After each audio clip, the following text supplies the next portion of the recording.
सभी हमारे पत्रकार बंधु, सब लोगों का प्रेस कॉन्फ्रेंस में स्वागत है। और आप सब लोग जान रहे हैं कि चुनाव प्रचार जो है कल समाप्त हो गया और कल यानी 11 नवंबर को मतदान होना है। हमको लगता है कि हमने लगभग 165 रैलियां जो है 171 जो है जन सभाएं चुनाव के दौर में हम लोगों ने किया है, जो हमको लगता है कि सबसे अधिक है। यानी कोई ऐसा जिला नहीं बचा या ब्लॉक नहीं बचा जहां हम नहीं गए। और हर जगह लोगों का जो मूड देखने को मिला वो बदलाव का रहा,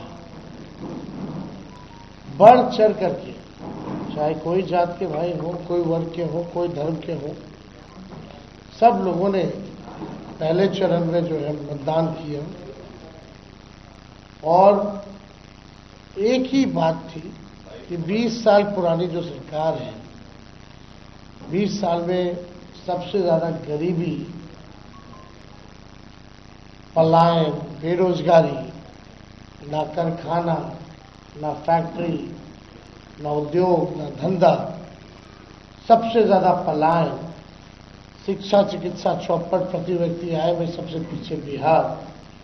यानी आप कह सकते हैं कि बिहार के लोगों का ये कहना है कि 20 साल राज करने के बाद भी एनडीए ने बिहार को सबसे अंतिम पायदान पर लेकर के, बल्कि 20 साल में डबल इंजन चाहती तो बिहार को नंबर 1 स्टेट बना सकती थी। 11 साल केंद्र में, 20 साल राज्य में। लोग जो है बड़ी संख्या में लोगों ने पलायन किया है बिहार से, 4-5 करोड़, पढ़ाई के लिए, कमाई के लिए, दवाई के लिए लोगों को जो है बाहर जाना पड़ता है। अब बिहार के लोगों को है कि आगे बढ़ना है। अब बिहार के लोगों को सुख सुविधा बिहार में चाहिए।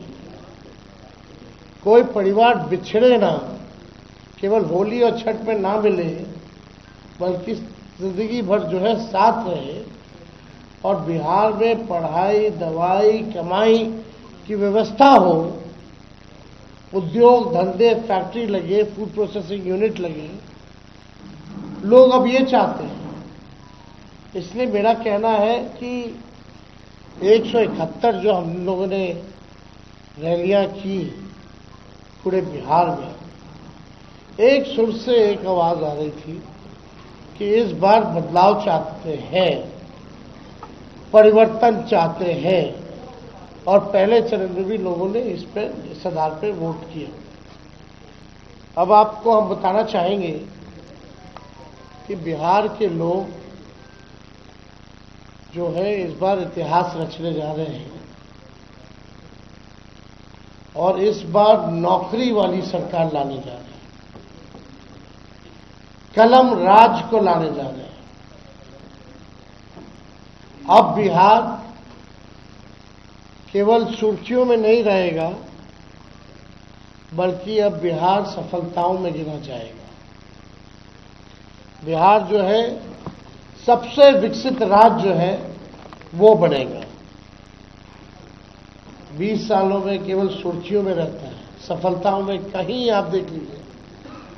इवन सदन में भी भाजपाओं के नेताओं से, एनडीए के नेताओं से, मुख्यमंत्री जी से, दो बेकार के जो उप मुख्यमंत्री हैं उनसे हमने पूछा कि एक काम बता दो जिसमें बिहार पूरे देश में नंबर 1 हो। किसी के पास जवाब नहीं। सदन की बात बता रहे, कई बार हमने पूछा, किसी के पास कोई जवाब नहीं।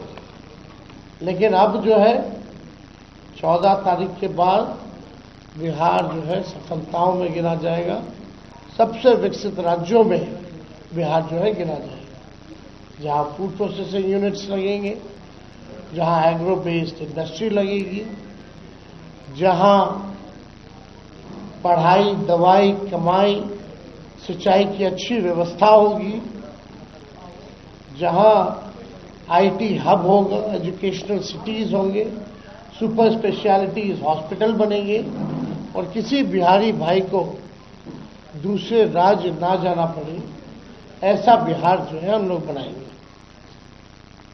अब चुनाव आयोग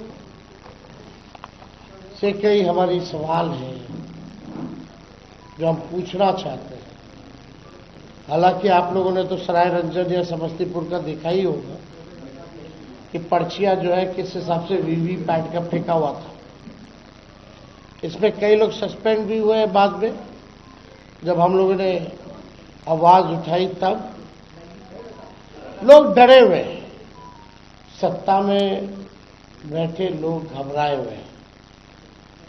कल हमने एक वीडियो भी जारी किया था, आप लोगों ने देखा होगा कि भाई केंद्र मंत्री, गृह मंत्री तो कोई काम नहीं है। पटना में लगातार कई दिनों से डेरा बनाए हुए हैं। कई बड़े बड़े अधिकारियों को बुलाया गया है, निर्देश दिए गए हैं, अपने रेंज का देखना है उनको,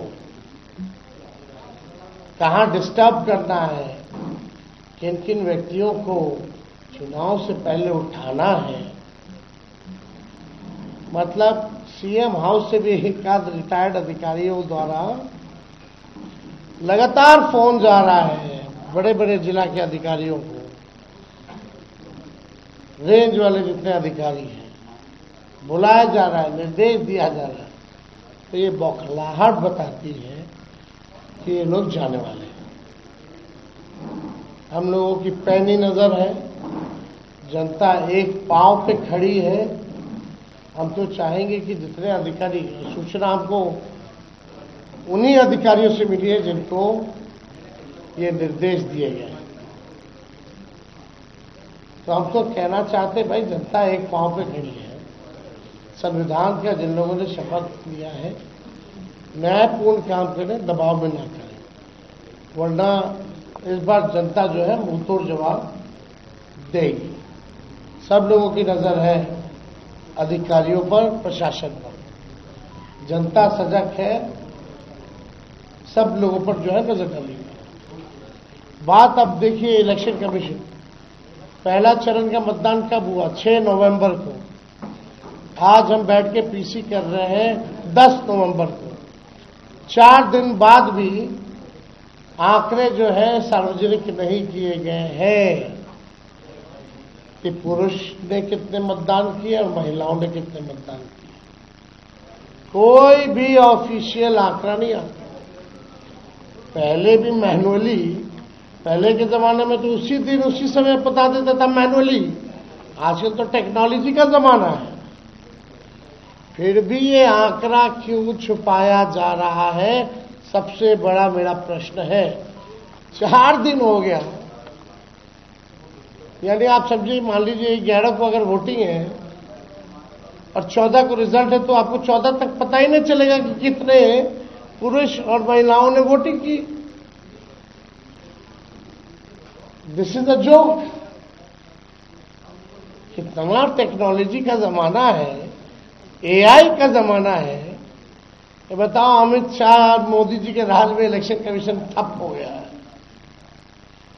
अरे भाई, इतना तो पहले के जमाने में उसी दिन उसी वक्त मैनुअली लोग निकाल करके दे देता था कि इतना प्रतिशत जो है पुरुषों ने मतदान किया, इतनी प्रतिशत जो है महिलाओं ने मतदान किया, और ये उम्र के लोगों ने इतना इतना मतदान किया।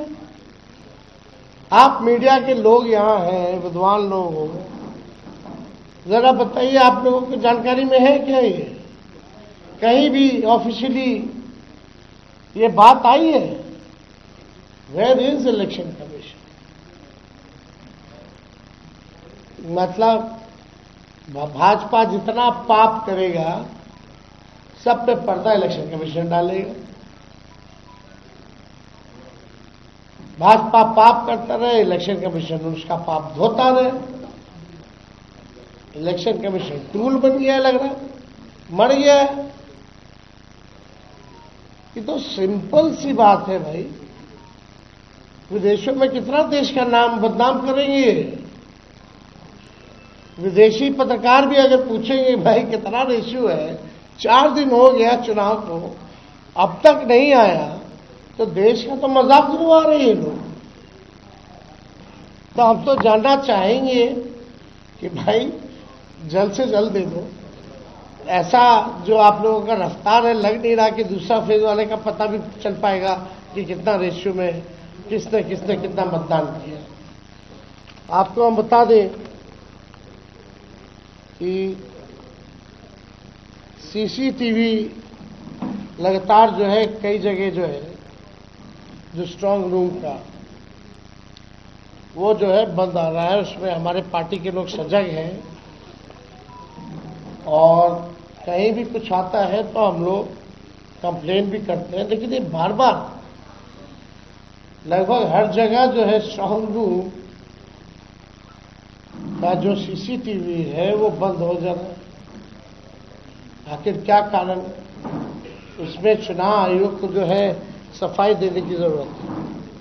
और आपको हम इंटरेस्टिंग डेटा बताना चाहते हैं जो इलेक्शन कमीशन ने अमित शाह जी के निर्देशों के साथ किया होगा। एक तो आंकड़ा हम आप लोगों के सामने रखना चाहते हैं।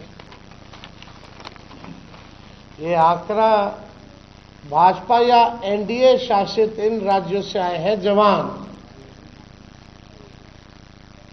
उत्तर प्रदेश से 40 कंपनियां, गुजरात से 27 कंपनियां, मध्य प्रदेश से 23 कंपनियां, असम से 15 कंपनियां, महाराष्ट्र से 25 कंपनियां, छत्तीसगढ़ से 15 कंपनियां, राजस्थान से 10 कंपनियां, मिजोरम और हरियाणा से 8-8 कंपनियां, नागालैंड से 15 कंपनियां, मेघालय से 7 कंपनियां, गोवा से 6 कंपनियां, त्रिपुरा से 5 कंपनियां और उत्तराखंड से 4 कंपनियां, यानी कुल 208 कंपनियां